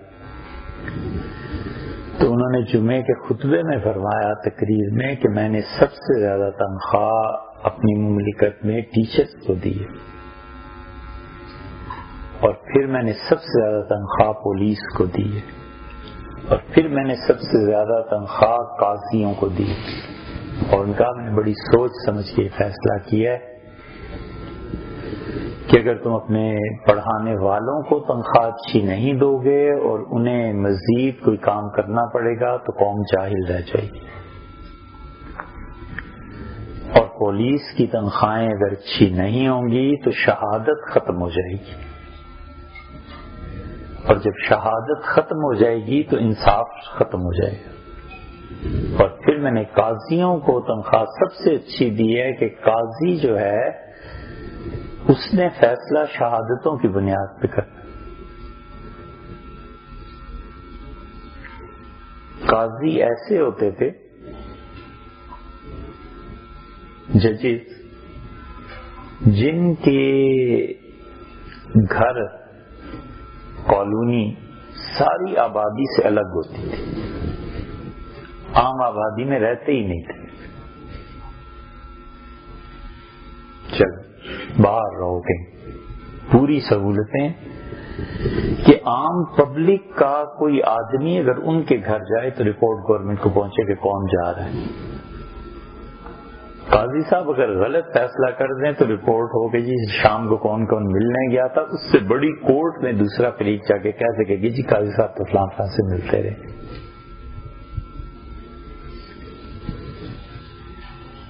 ایک مورخ لکھتا ہے کہ قاہرہ میں ایک قاضی تھا اور حنفی فقہ سے اس کا تعلق تھا. تو حنفی فقہ کے مطابق ہوتا یہ تھا کہ چاروں ائمہ کے قاضی مختلف ہوتے تھے، جو جس مسلک کے مطابق نماز روزہ وغیرہ وغیرہ کرتا تھا، اسی مسلک کا قاضی اس کا فیصلہ بھی کرتا تھا، کیونکہ وراثت کے قوانین میں اختلاف ہے، تو وراثت کس کے مطابق تقسیم ہوگی، کس کو کتنا حصہ ملے گا، پھر وہ کہتے تھے کہ تم کس طریقے کے مطابق ہو، حنفی، شافعی، مالکی، حنبلی، جعفری، اسی کے مطابق تمہاری وراثت تقسیم ہو۔ آرگنائز سسٹم تھا۔ تو لکھتا ہے کہ ہمارے قاضی حنفی تھے، اور میں اس قاضی کو، ہسٹورین لکھتا ہے، دیکھتا رہا بچپن سے۔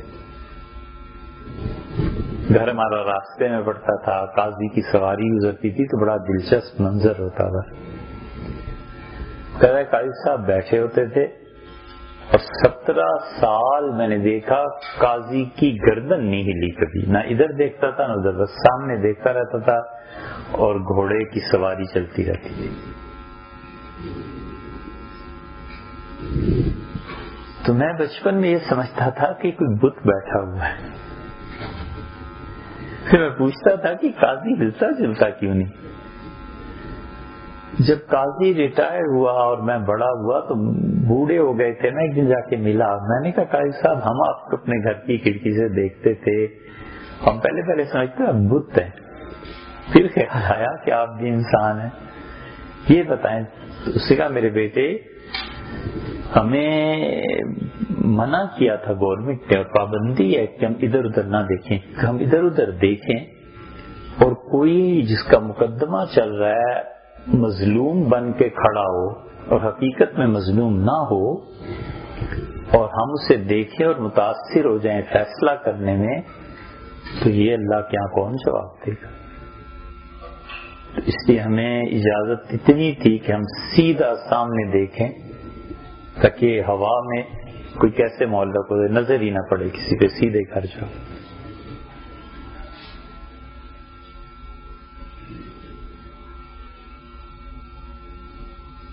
نوشیروان عادل نے، یہ غالب کا دیوان ہے نا، شروع ہوتا ہے،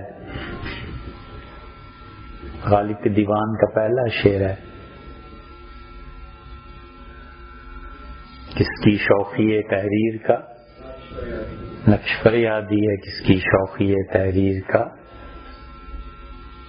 آگے نقش فریادی ہے کس کی شوقی تحریر کا، ہے پیرہن ہے کاغذی تصویر، کاغذی ہے پیرہن ہر پہ کرے تصویر۔ کیا بات! وہ جو کاغذی اور تصویر کا تصور ہے، نوشیروان عادل نے کہا جس کو انصاف چاہیے میری مملکت میں سرخ کپڑے پہنے، اس کے علاوہ کوئی سرخ کپڑے نہیں پہنے گا۔ تو نظر پڑتی تھی بلا لیتا، کیا ہوا ہے؟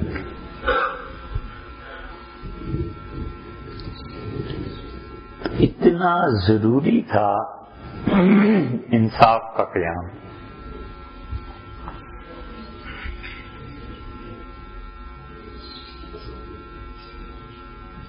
عمران خان رات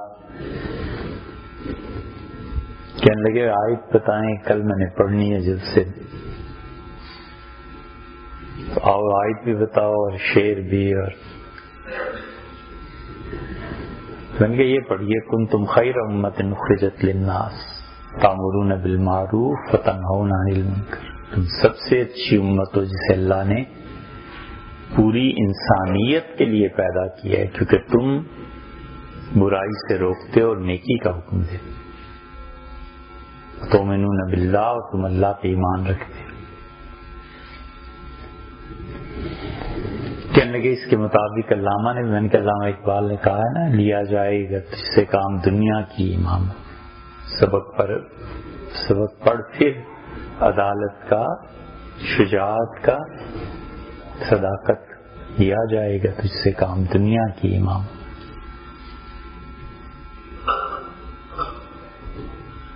او مفتی صاحب امامت کدھر گئی ہے؟ میں نے کہا جی امامت جتنی اب 15-20 ہزار تنخواہ دیں تو کل فجر سے یہاں نماز پڑھائے گا امام آپ کے یہاں کوئی، لیکن اس کے پیچھے نماز فجر میں پڑھے گا کون؟ میں پڑھوں گا۔ میں نے کہا ٹھیک ہے، تو امامت اب یہی رہ گئی۔ نئی نئی دنیا کی امامت. تو یہ ہے حال.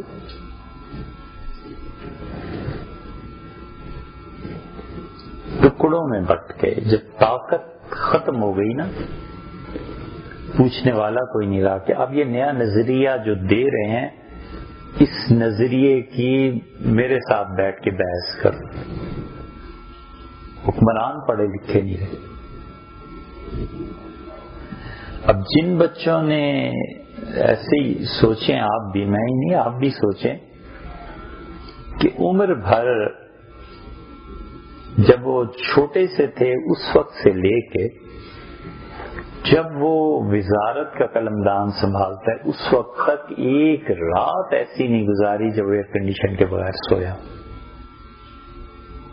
بجلی گئی اور جنریٹر چلے. وہ اس ملک میں بھی نہ رہا ہو. اس بچے نے ایک دن یہ باپ سے نہیں سنا کہ بیٹے پیسے کے لیے بڑی مشکل ہو رہی. ایک دن اس بچے نے فاقہ تو درکنار، سب کو پتا ہوتا تھا آج دوپہر کا کیا کھانا ہے. اور آج وہ سمجھ ہی نہیں سکتا کہ غربت کیا ہے. وہ سمجھ ہی نہیں سکتا کہ بجلی نہ ہونے اور موسم کے کنٹرول نہ ہونے کی وجہ سے بچے کیسے پڑھ نہیں سکتے. اس کے تصور میں ہی نہیں آتا.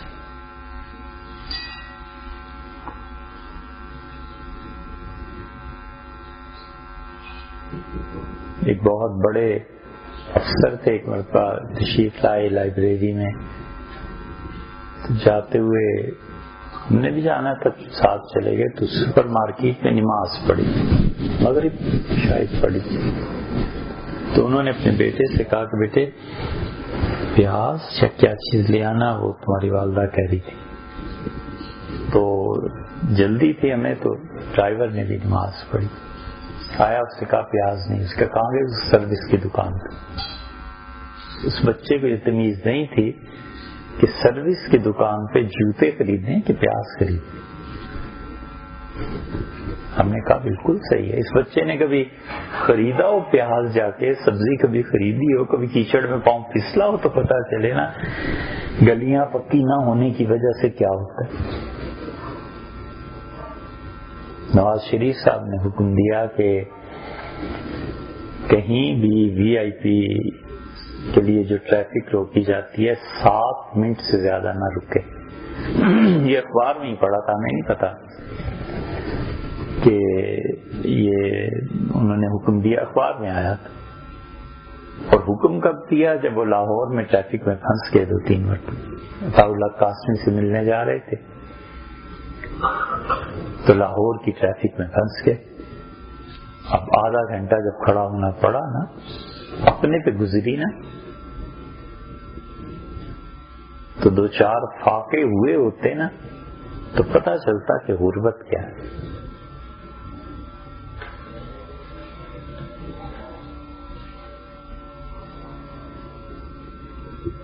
عمر بن عبدالعزیز رحمۃ اللہ علیہ اپنے دور خلافت میں وہی شہزادے تھے نا، باپ ان کا عبدالعزیز اور دادا ان کا مروان.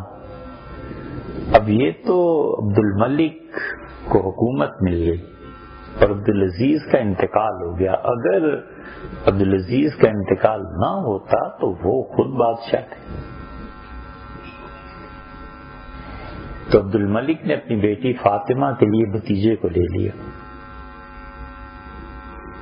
یہ جب عبدالعزیز کا رشتہ ہو رہا تھا تو رشتے میں اس وقت خاندان دیکھتے تھے کہ لڑکی لڑکا خون کون سا ہے. تو رشتہ، وہ جو مشہور واقعہ ہے نا کہ اس لڑکی نے دودھ نہیں ملایا پانی میں، اس سے کہا امیر المومنین نہیں دیکھ رہے، اللہ تو دیکھ رہا ہے. اس کی پوتی پڑپوتی سے رشتہ ہوا عبدالعزیز کا. عبدالعزیز کی جو بہن تھی اس نے بڑا شور مچایا. اس نے کہا یہ رشتہ نہ کرو، ہم اموی ہیں اور یہ فاروقی ہیں، میں تو نہیں ہونے دوں گی، لیکن بڑوں نے طے کر دیا۔ اس نے عجیب بات کہی، اس نے کہا یہ عمر کا خون آ جائے گا، اور یاد رکھو یہ عمر کا خون ہے، یہ کہیں نہ کہیں اپنا اثر دکھائے گا، مت کرو یہ رشتے۔ وہ تو عمر بن عبدالعزیز رحمۃ اللہ علیہ جب حکمران بنے اور انہوں نے کہا اچھا بھائی لاؤ الاٹمنٹس پچھلے دور میں کیا ہوئی، اور کینچی بھی ساتھ لیتے آنا، سب کو انہوں نے لائن حاضر کر دیا۔ انہوں نے کہا کہ جتنی کرپشن ہے ان سب کے اساس ضبط، زرعی زمینیں واپس، باقی زمینیں واپس، سونا چاندی جو لیا ہے وہ واپس، سرکاری محلات جو ہیں وہ واپس، اور جتنے جس نے الاٹمنٹس کروائی تھیں وہ ممبر پہ بیٹھ کے کینچی سے یوں کاٹ کاٹ کر پھینکتے جاتے تھے، کہتے تھے یہ لو تمہارا محل۔ فوج کہتے قبضہ کرو، نکالو ان کو، بس یہ حکومت کی جائیداد۔ وہ تو چیخ اٹھے بنو بھیا۔ تو ان کی والدہ کا ہو گیا تھا عمر بن عبدالعزیز کی جو اہلیہ تھی انتقال، ان کا بھی جلدی ہو گیا، تو ان کو پالا تھا پھوپھی نے۔ یہ گئے اس کے پاس، تو اسے کہا میں کچھ نہیں کر سکتی، میں تو اپنے والد سے یہ کہتی تھی کہ نہ لاؤ عمر کا خون، یہ عمر کا خون ہے، اب اس کو روکو، میں کچھ نہیں کر سکتی۔ عمر بن عبدالعزیز رحمۃ اللہ علیہ بھی شہزادے تھے، انہوں نے کہاں کو بھی عام زندگی دیکھی تھی، لیکن عام زندگی بھی بڑی اچھی تھی۔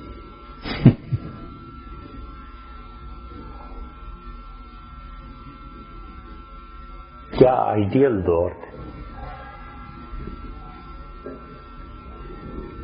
عمر بن عبدالعزیز رحمۃ اللہ علیہ ایسے شہزادے تھے کہ جب گورنر تھے مدینہ منورہ کے تو کہنے لگے کپڑے بنوانے ہیں، نہیں اس سے پہلے کہنے لگے کہ کپڑا لاؤ۔ کپڑا لایا گیا، بڑا زبردست ریشم اور کیا کیا چیزیں، تو کپڑے کو دیکھا تو 4000 درہم کا ایک گز گویا ملتا تھا، میٹر۔ کہنے لگے نہیں یہ تو جلد پھیڑ دے گا، یہ تو جلد پہ داغ ڈال دے گا، یہ کیسے پہنے گا، لے جاؤ۔ جب امیر المومنین بنے تو کپڑا پیش کیا گیا کہ آپ کے کپڑے پیوند لگ گئے ہیں تو نیا بنانا، تو 400 درہم کا کھدر۔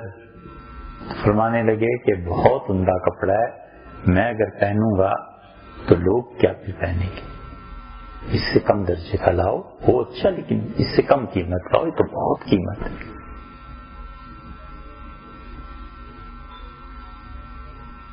اتنا اعتماد ہے عدلیہ پہ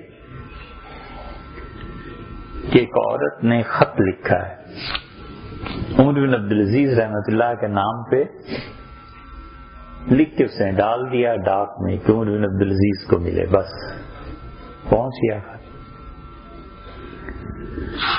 اس نے لکھا ہے کہ میں بیوہ عورت ہوں، میرے گھر کی دیواریں 4 دیواری اونچی نہیں ہے، میرے پاس پیسے نہیں ہیں کہ 4 دیواری اونچی بناؤں، مرغیاں پالی ہیں، انڈے اور مرغیاں بیچ کے گزارا کرتی ہوں، محلے کے بچے آتے ہیں انڈے اٹھا کے لے جاتے ہیں، تو آپ مہربانی کر کے 4 دیواری اونچی کروا۔ عمر بن عبدالعزیز رحمۃ اللہ علیہ نے مصر کے حکمران کو، گورنر کو لکھا کہ یہ شکایت آئی ہے اور کر کے رپورٹ کر۔ اتنا اعتبار ہے کہ جو کچھ لکھ رہی ہوں اس پہ ایکشن ہوگا۔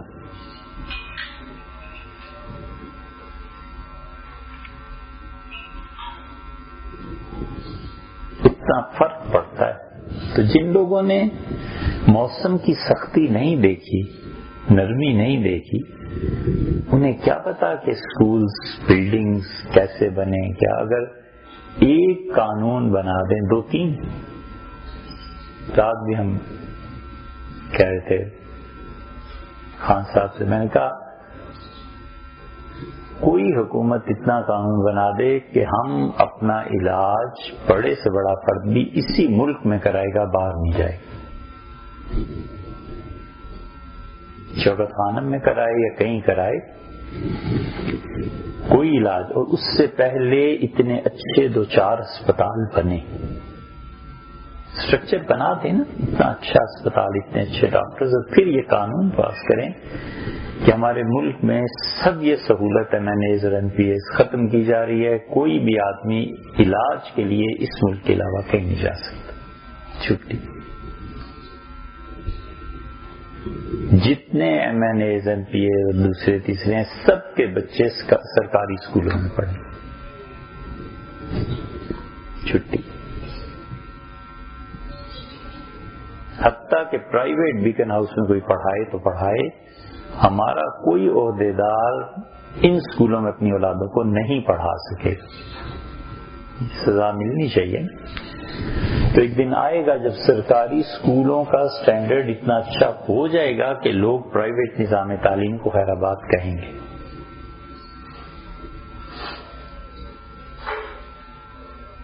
یہ 2-4 قوانین بھی بنا دیں.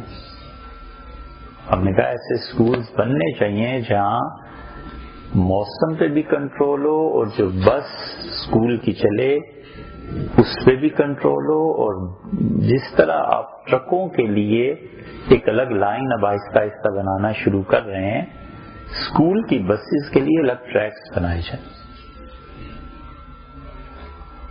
تو جو سن رہے تھے اچھل پڑے کہ یہ کیا جی، ہم کہ یہی جی، اور کیا جی. ہاں، اس لیے کہ جس بچے کو بس میں آنا جانا ہے اور جس بچے کو 4 میل پیدل چلنا ہے، وہ بچہ پڑھے گا کیا، سوئے گا کس وقت، اور تھکن جو ہوگی اس کا کیا ہوگا، اس کی خوراک کتنی آپ دے رہے ہیں. یا تو آپ سے باڈی بلڈر بنا لیں، پھر دیسی گھی کھلانا ہے، اچھے سے اچھی خوراک کھلانی ہے، اور پھر ایکسرسائز بھی ایسی ہونی چاہیے.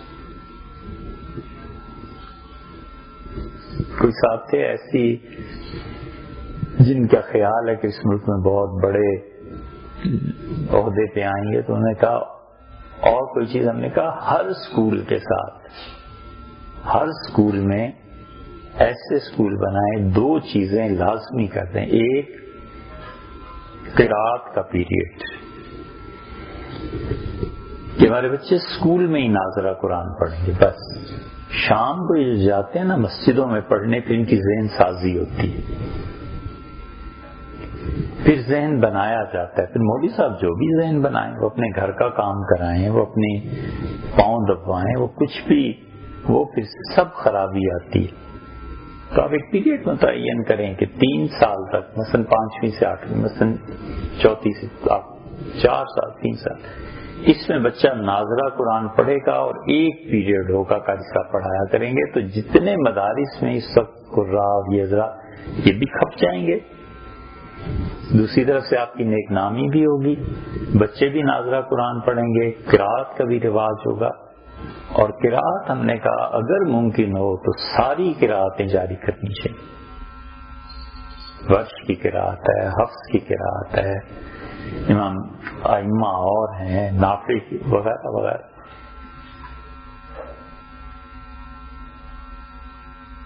ہم نے کہا اس نظام تعلیم میں تبدیلی کریں. دوسری تبدیلی یہ کریں کہ آپ عربی کو لازمی کرا دیں، بس نکال دیں. کسی بھی مثلا ایک پیریڈ آپ نے ایسا رکھا ہے اس کا، یا بچوں کی تعلیم میں اضافہ ہو جائے گا. عربی پڑھائیں 3 سال میں، جب عربی اس کی پوری ہو جائے تو قرآن کریم کے ترجمے کے لیے بھی 3-4 سال ہمارے تعلیمی نظام کا بچہ نکلا ہوا قرآن کم سے کم سمجھتا ہو کہ اللہ نے کیا. خٹک آپ کے سرحد کے جو ہیں وزیر اعلیٰ، ہاں، مجھے کہنے لگا یہ بڑی قیمتی بات آپ نے کیا مفتی صاحب، میں تو قرآن پڑھتا ہوں مجھے کچھ سمجھ نہیں آتا کہ خدا نے کیا کہا ہے، تو میں کہتا ہوں چلو یار پڑھو بس، لیکن یہ بڑی اچھی بات، آپ سمجھیں 50% تو کام ہو گیا۔ میں نے کہا 50% یہ ہو گیا کہ آپ مان گئے، کہنے گیا میں نے کہا 50% نہیں ہوا یعنی نافذ نہیں کرتا، ہنستے رہے۔ ہم نے کہا دوسری بڑی تبدیلی یہ ہے کہ ہر اسکول کے ساتھ ایکسرسائز کے لیے بنائیں، پہلا پیریڈ آخری کچھ بھی بچہ 1 گھنٹہ ایکسرسائز وہیں کرے۔ یہ سب اس کے نصاب تعلیم میں 2-3 تبدیلیاں ہی ہیں۔ اس کے بعد آپ کہیں کہ سرکاری اسکول میں ہی بچے پڑھیں گے، آرمی آفیسرز کے بھی اور ایم این ایز کے بھی، ایم پی ایز، جتنے گورنمنٹ کے ملازمین ہیں سب سرکاری اسکولوں میں پڑھائیں گے۔ اگر اس کا بچہ دوسری جگہ پڑھتا ہے عہدہ چھوڑ دیں۔ ہاں جی، تو اب یہ چیزیں ایسی ہیں کہ اب اس بچے کو اگر موسم کی تلخیاں بھگتنی پڑی تو تعلیم میں فرق ہے۔ گرمیوں میں ہمیں یہاں پہ عام طور پہ 6-7 لاکھ روپے کا نقصان ہوتا ہے بجلی کا۔ جو ہی بجلی گئی لائبریری میں جہاں لوگ کام کر رہے ہیں جنریٹر چل پڑے، نتیجہ یہ کہ یہاں جتنے لوگ کام کرتے ہیں لائبریری لکھنا پڑھنا اس کے علاوہ ہو نہیں سکتا۔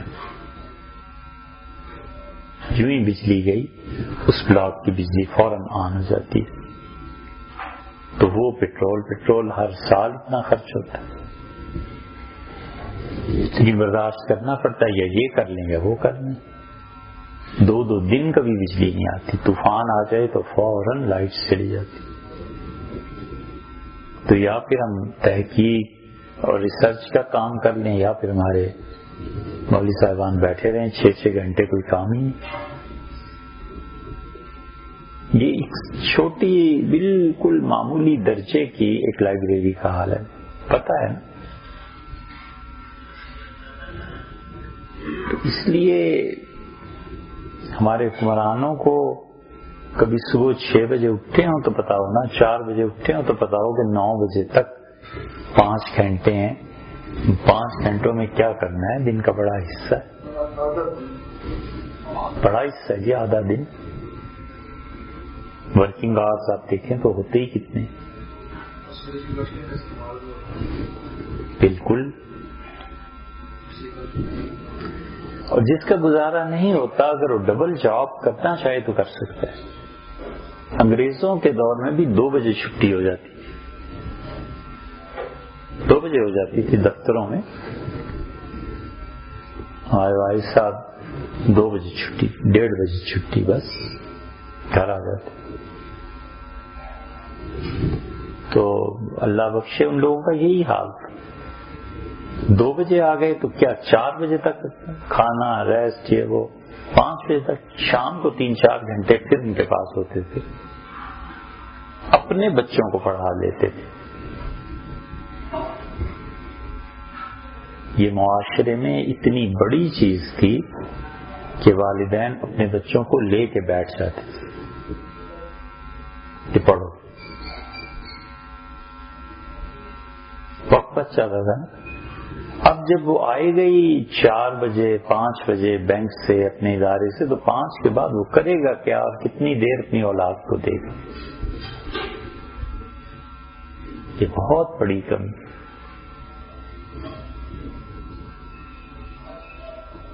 اس زمانے میں لوگ سیارہ ڈائجسٹ پڑھا کرتے تھے، اردو ڈائجسٹ پڑھا کرتے تھے، اجاز قریشی کی تحریرات پڑھتے تھے، کچھ بھی تھا۔ وہ شام کو کلرک بھی فارغ ہو جاتا تھا نا 2 بجے، تو آ کے گھر میں وہ پھر کچھ نہ کچھ پڑھتا رہا، کچھ نہ کچھ۔ اس زمانے میں اس کے نتیجہ یہ کہ ہر دوسرے چوتھے محلے میں کوئی نہ کوئی چھوٹی سی لائبریری ہوتی تھی، آنا لائبریری، بہت سی کتابیں دیتے تھے، 5 پیسے لے لیتے تھے ایک کتاب، نام لکھ لیتے تھے، ایک پورا سیٹ اپ تھا۔ بچے دیکھتے تھے جب والد صاحب بیٹھ کے پڑھ رہے ہیں، ڈائجسٹ پڑھ رہے ہیں، کچھ پڑھ رہے ہیں. اب جو بچوں نے دیکھنا ہے کہ آئی 5 بجے ہیں، پھر کھانا، پھر مغرب ہو گئی، پھر اپنا کوئی ضروری کام، کسی کے آنا جانا ہے، کچھ بات کرنی ہے، کوئی چیز خریدنی ہے. تو بچے کو باپ پڑھائے گا کب اور تربیت کب ہوگی؟ جی. اور 9 سے 4 بجے تک جو نظام چلے گا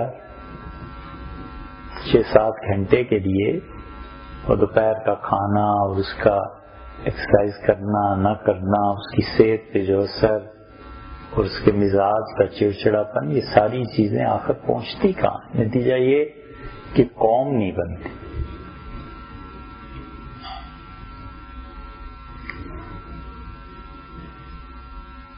شاہجہان بادشاہ نے کہا کہ لوگ صبح دیر سے کیوں آتے ہیں؟ اب بادشاہوں کا رواج ہر جگہ کتابوں میں ملے گا کہ جہانگیر بادشاہ، بابر، شاہجہان صبح کی نماز پڑھ کے فلاں باغ میں اتنے میل پیدل ٹہلنے کے لیے جاتے تھے. تو واک نہیں تھی تو اور کیا تھی؟ اب اس دوران مالی جو تھے وہ پھول پیش کرتے تھے، وہ پھل دیکھتے تھے، درختوں کو چیک کر لیتے تھے. اس وقت جو بہت ہی ضروری کام وزیر وہ ساتھ پھرتے تھے. برنیت نے اپنے سفر نامے میں لکھا ہے کہ میں نے اورنگزیب کو دیکھا، 80 سال کا بادشاہ بڈھا، اور دوپہر دربار کے بعد جب وہ کھانا کھانے کے لیے آتا تھا تو دربار کر کے 11 بجے کے بعد کے جو 2 گھنٹے ہیں وہ صرف پبلک کے لیے ہوتے تھے. وہ کھڑا ہوتا تھا 80 سال کا بوڑھا اور لوگوں کی درخواستوں پہ دستخط کرتا، اتنا خوش ہوتا تھا کہ پبلک کے مسائل حل ہو رہے. برنیت نے دلی میں بڑے سال گزارے، اس کا سفر نامہ دیکھا جی، پڑھنے کے قابل ہے. ارے ہمارے یہاں ہے یار، یہاں سے لے لیں. انگلش اس کی بہت پرانی ہے، بڑی مشکل ہے، لیکن کمال کی چیز، پڑھنا چاہیے. آپ نے دیکھا بیٹے؟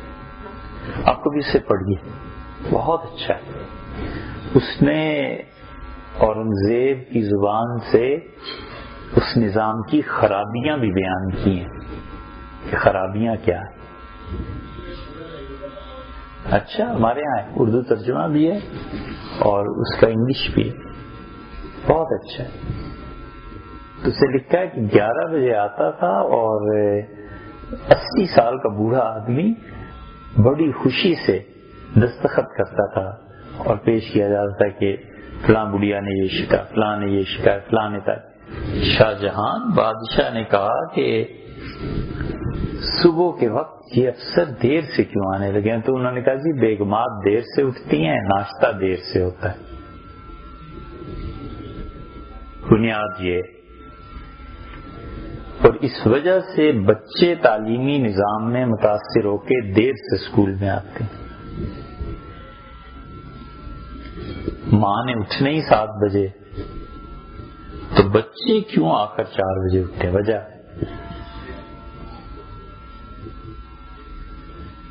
تو اس پہ شاہجہان ناراض ہوئے. اچھا، اس نے کہا اس طرح کرو. یہ واقعہ 2 جگہ پیش آیا اور دونوں جگہ سوچ ایک ہی تھی. اس کا اس طرح کرو، ایک ریڑھی بناؤ اور پوری مملکت میں ٹرائل کے طور پہ سرکار سے پیسے لے کے ریڑھی بناؤ، اور ریڑھی کا ڈیزائن ایسا ہو کہ اس میں پوریاں ہو، حلوہ ہو، سالن ہو، اچار ہو، یہ چیز ہو، یہ چیز ہو، لسی وغیرہ ہو. اور یہ ساری چیزیں فجر کی نماز کے بعد یہ ریڑھی مختلف مساجد کے دروازے پہ بڑی تعداد میں ہوں. لوگ نماز کے بعد سرکاری جو لوگ ہیں ناشتہ لیں، گھر جائیں ناشتہ کریں اور دفتر آئیں سیدھے. بیگم نہیں اٹھتی نہ اٹھتی.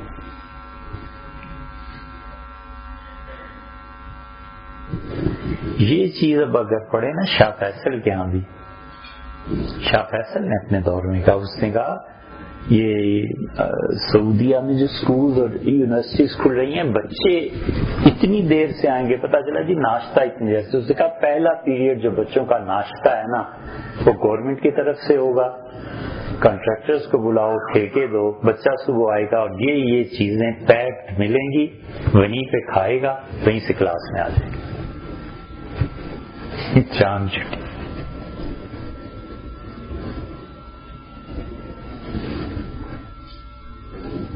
یہ طریقے ہیں کہ حکمران اگر توجہ کریں اور فرد توجہ کریں تو کیوں نہیں اچھی قوم بنتی. اس نیت سے آئیں، پڑھے لکھے ہوں، انہیں کوئی ایسا درد ہو نا کہ ہم نے کرنا کیا ہے، اللہ نے ذمہ داری کیا ڈالی. عمر بن عبدالعزیز رحمۃ اللہ علیہ کو عبدالعزیز نے مدینہ منورہ بھیجا اور انہوں نے اپنے ایک بڑے قابل اعتماد دوست سے کہا کہ میرے بیٹے کی تربیت کرنی ہے، میں تو فارغ نہیں ہوتا سرکاری کاموں سے، لیکن اس وقت امت میں حضور صلی اللہ علیہ وسلم کو جنہوں نے دیکھا ہے وہ چند ایک لوگ مدینہ منورہ میں ہی رہ گئے. تو میں چاہتا ہوں کہ بیٹا ان کی مجلسوں میں بھی رہے، مسجد نبوی میں بھی رہے، اور وہاں کی جو برکتیں ہیں اس بیٹے کو دیکھنے کو ملی.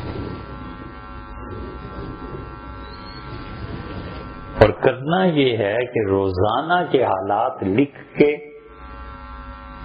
رائل میل، شاہی وہ ڈاک چلتی تھی نا، بس اس کے حوالے کر دینا ہے، میں پڑھ لیا کروں.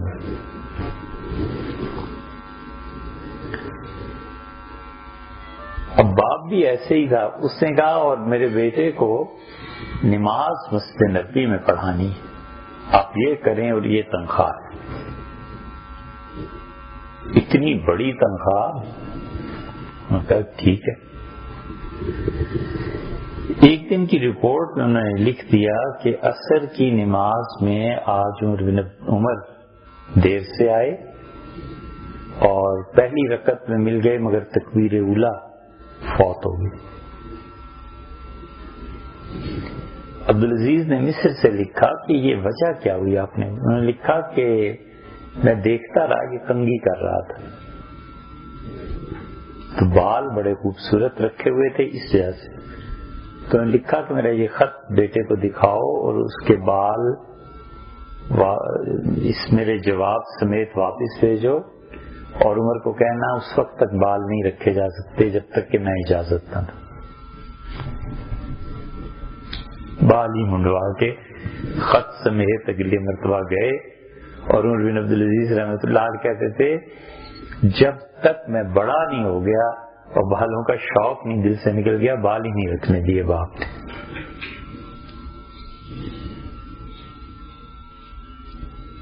ہم یہ تو نہیں کہتے اس زمانے میں بھی ایسے کرے بچے ہی باغی ہو جائے، لیکن یہ کہ جو یہ سرکار نے چیزیں بنائی بھی ہیں نا، لوگ ضائع ہو جاتے، آفیسر ضائع ہو رہے ہیں بیچارے، کس وقت گھر جائیں اور کس وقت کام کریں اور کس وقت کیا کریں.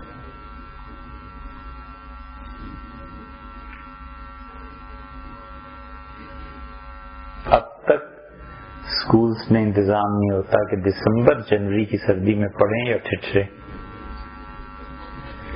ٹیچرز کہتے ہیں آؤ یہ کلاس دھوپ میں بیٹھ جاتے ہیں. وہ دھوپ کا اپنا ایک مزہ ہے، اس میں پڑھنا ہے بچوں نے کہ دھوپ کے مزے لوٹنے.